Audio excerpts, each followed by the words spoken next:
Hello, and welcome to a D&D story. This one begins with some friends of mine that asked me to DM for them. A fun idea. They're all new players, so I was really excited about it. We had a rogue hobgoblin that was very short and was basically that guy Hogsquill from the Spiderwick Chronicles. Then we had a barbarian that was also a half-orc. I'm pretty sure my player described him as a very fit-looking Shrek. And then there was a warlock that was a tattooed demon elf. Demon elf, also known as a drow. He wanted to come up with a cool dark fantasy name for it as opposed to just normal drow, and I really enjoyed the idea. I think I always like that kind of dark fantasy, like cool character concepts. But anyway, back to the story. We begin in the middle of an interrogation. The three characters are bound to chairs and are forced to listen to a very aggressive knight's questioning. He starts off by staring deep at the road and saying, "Alright, so as Kari and his men." The characters have no idea who this guy is talking about, especially the barbarian, because he has amnesia, so he can only remember about as far as a couple days back. Amnesia. Neat little trick for your backstory, where you can spice up said backstory by letting me do all the work for it. Anyway, after a little while they managed to free themselves from their bonds, breaking out and gathering weapons to fight with, as in stones, metal pipes, and things of that nature. They waited for the guard to come back and they jumped in, taking anything he had on him. Later on, they were able to escape the building, but as they moved through, I made sure to explain to them that the building seemed oddly homey. They didn't press further, trying to look at it more, but they just, continued on and made their way outside. They realized they were adjacent to this kind of waterlocked area of the map that had a beachfront all around it. They could find a small little boat adjacent to the water and hopped in that, and after about 2 days travel they found their way inside of a town.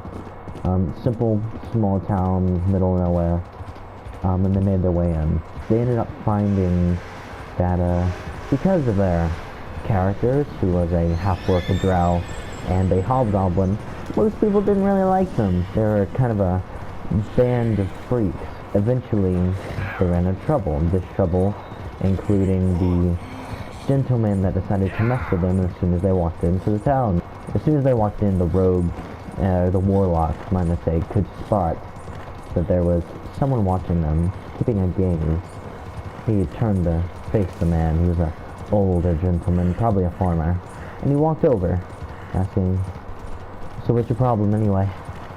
The man doesn't say anything, simply responds by spitting on the ground in front of the warlock. The warlock asks once more, "What's your problem?" Again, they simply respond with anger and hate. Nothing willing to talk to, no kind of proper manner shown. But in the end, what ends up happening is the warlock decides to strike the man for his rudeness, and then leaves the body behind the inn. After some time spent kind of throwing dirt over the body, they made their way inside. Once they got inside, they could tell the tension was high. People there did not like them, and that's not without reason. The drow kind of have this lore where they were slavers. They made a deal with the invincible overlord to be able to keep running the way they do by providing slaves. Now this is a concept that Matthew Tova had, and I really liked it, where dwarves had to make this deal.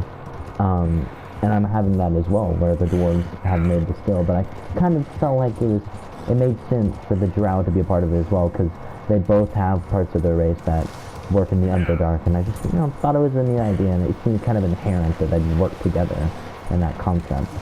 So they walk in, and one of the first people that they speak with is Barkis. The rogue walks up, puts his arm on the table and says, "Ah yes, Master Innkeep, would you be willing to help us out here? We're trying to figure out if you've heard any news lately, any interesting information that's going on." Keep just simply looks up and says, Yes, news? Only news is kind that's not here. Huh. The man is clearly nervous. They don't understand why, but they just see him kind of looking out, trying to find something. The rogue follows the man's eyes and traces it back over to a group of men in the corner, all wearing leathers and has weapons at their hips. He looks up at the barkeep once more, gesturing over to the corner. Barkeep says, "There's nothing over there? No, nothing at all. Please, just go." Party isn't really budge, so they walk over to the men in the corner and sit down at a table. Now that they're closer, they can see these men are scar-covered and battle-worn. The men just take and look up at them as the Warlock turns to them and says, "What do you guys want anyway?" They respond with, "To take you in." Specifically at the Warlock. "With what exactly?" says the Warlock, not flinching, not scared, not willing to budge. They respond with, "There was word of assaults taking back a few days, a few miles up north, past the ocean." They also heard tale of a man in this very town who was assaulted only mere minutes ago. "You know anything about that?" And he leans in real close to the Drow. Drow is quiet, trying to play it off as to not know anything that they're saying. Soon after, the rest of the party turn and look at the Warlock, trying to gauge his response. He turns and looks at them and gives them a nod. And that's when he draws his weapon and a fight breaks out. Attacks are thrown, weapons are hit, blood is spilled, but after the Warlock falls, the rest of the men stop. Wait, listen, we only want him. He's the only one we need. We don't want to hurt you guys. The rest of you are not a part of the crimes that happened.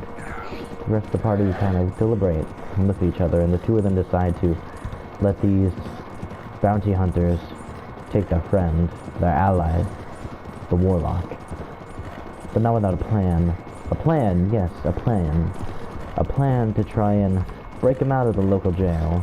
A difficult task, but a task nonetheless to save their Warlock friend, and in the end, that's all that matters, is protecting the friend. They allow him to be taken, waiting about a day or two before trying to make their move. They scouted the place out, discovering that there were a couple of back entrances and who was the main sheriff, whether or not he had a skeleton key on him to help out and such, until they got news that there'd be an execution. Execution of who, you may ask? The execution of the Warlock. You see, in this part of town, they don't take too kindly about assaults and such, but especially if it's by people of, let's just say, uncommon specialties. As a result, there's going to be an execution in about 2 days. The party has to think quick, think fast, think sly. They end up running into a member of a local thieves guild. He walks up to them and says, "Well, it seems like you're in quite the predicament." The rogue simply responds, "Yeah, pretty much. What's it to you?" "Well, I can see that you need assistance, and as do I. If I help you, then that means you'd owe me, and that's pretty nice. I can call on that favor when I need it. I'll help you out this in return for that favor." The party just stares at the man, and then the rogue and the barbarian begin deliberating on what their choices could be. They finally decide on taking the man up on his offer, and he gives them a small key and a map of the cells of the local jail, one of which he knows for a fact the Warlock is being kept in. Now the party has a plan, a location, and a way in. What happens? We'll have to wait and find out. Until next time, we're going to be stopping there. Thank you for listening, and I will see you guys next time.